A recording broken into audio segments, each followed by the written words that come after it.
What were we talking about? Oh, yeah, our buddy Gavin Mounsey. Since January 2024, we have given you exclusive monthly, second Wednesday of the month, Mounsey Minute installments. And every month now, I will include the links for you to go back through all the archives, all the Mounsey Minute posts on Media Monarchy, and of course, the link to his book, recipesforreciprocity.com. We have reached episode 16, you guys. It's a massive article. I was like, oh man, what's my browser doing? What are those marks down the left side of the Substack? Oh my gosh, those are all the chapters. We live in an exciting time, my friends. The convergence of ancient traditional medicine with modern techniques and globalization culture mixing, giving us an unprecedented opportunity to combine brain protecting, healing, and optimizing nutritional knowledge so we can actually increase our brain power memory in the present and try and retain our cognitive function later into life with the right foods and the natural stimulus. So given all these amazing opportunities to become the best versions of ourselves, the world's IQ must just be skyrocketing, right? No. Sadly, the world's average IQ is actually declining. Some blame what Catherine Austin Fitts describes as the great poisoning. Some blame the advent of the idiot box. Some think the smartphones are dumbing down the youth, and some blame the proliferation of artificial EMFs. Gavin thinks all four of those factors play a significant role in inflicting brain damage on humans and leading to the diminishing of average human intelligence globally. Again, when we should be the smartest, most amazing people ever. But we would argue that the rise of humans developing AI codependence is accelerating that trend in a consequential way, and those consequences aren't good. The irony of this is those who covet these technologies love anytime the word covet is used in the news. Remember, I'm a church boy. The irony of this is that those who covet these technologies think of their highly artificial, concrete, plastic, glass, big pharma, synthetic supplement dependent, and smart device filled lives as the pinnacle of civilization. Maybe they're correct. And their radical disconnect from the natural facets of the earth, like forests, makes them more civilized than the rest of us. But if that's true, we would argue that becoming as civilized as they are comes at a terrible cost. Media Monarchy is proud to present Mounsey Minute Episode 16, Neuroprotective and Neuroregenerative Whole Foods and Naturally Occurring Compounds. This is Gavin Mounsey for Media Monarchy. I'm author of Recipes for Reciprocity, the regenerative way from seed to table, and this is the Mounsey Minute. This month I'm going to be talking about neuroprotective and neuroregenerative whole foods and naturally occurring compounds. While there's a range of nutrients and vitamins that are essential for normal brain health, there are actually some foods and stimulus that can increase the amount of brain cells being produced, initiating a process called neurogenesis.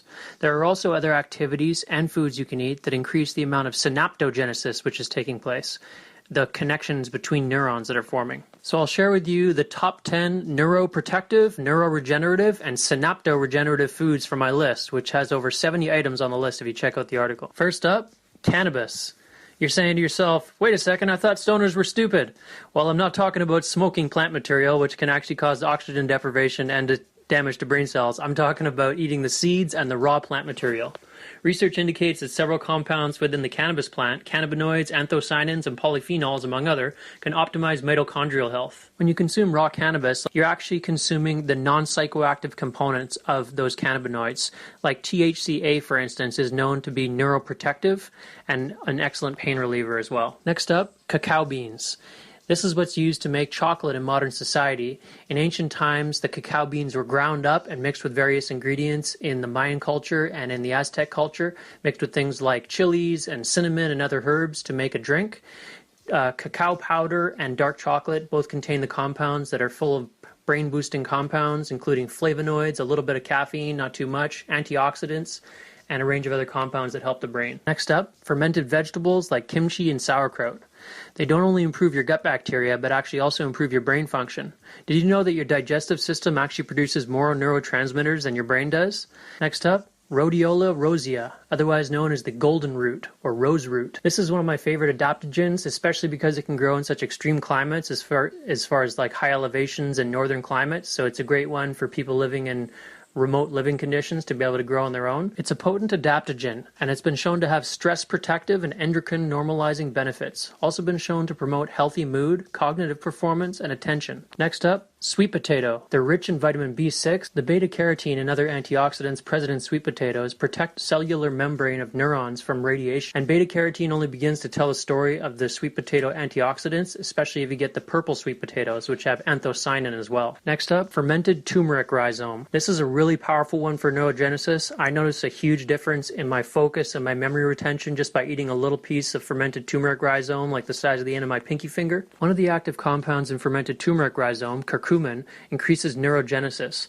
It also increases the amount of new cells that are formed in the hippocampus, helping with synaptogenesis, or the formation of connections between neurons. Next up, blue butterfly pea blossom. Next up, ginkgo biloba.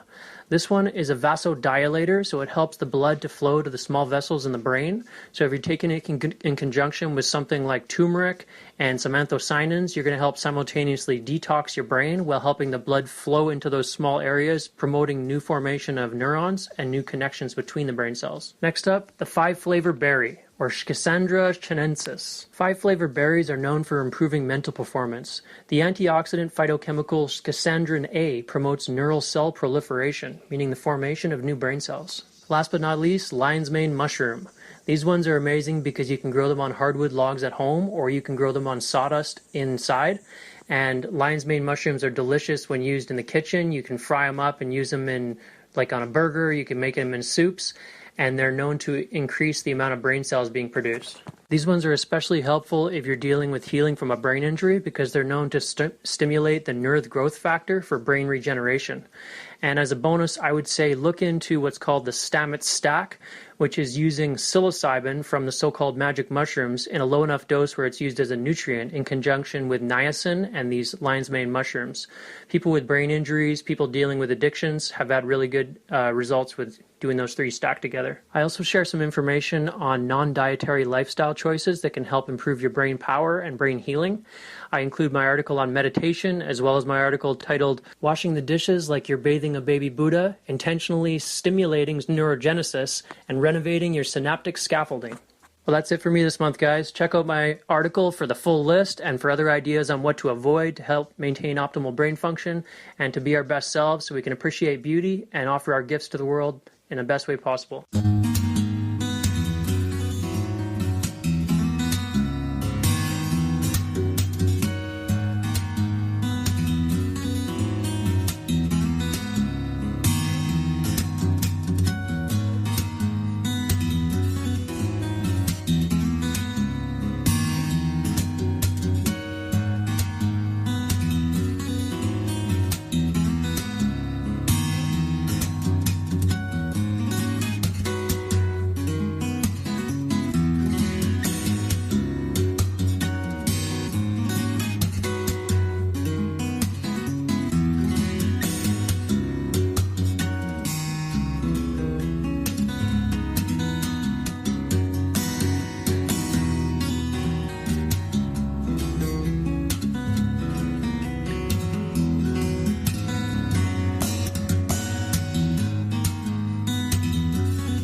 Antoine Dufour on Media Monarchy, his track Existence.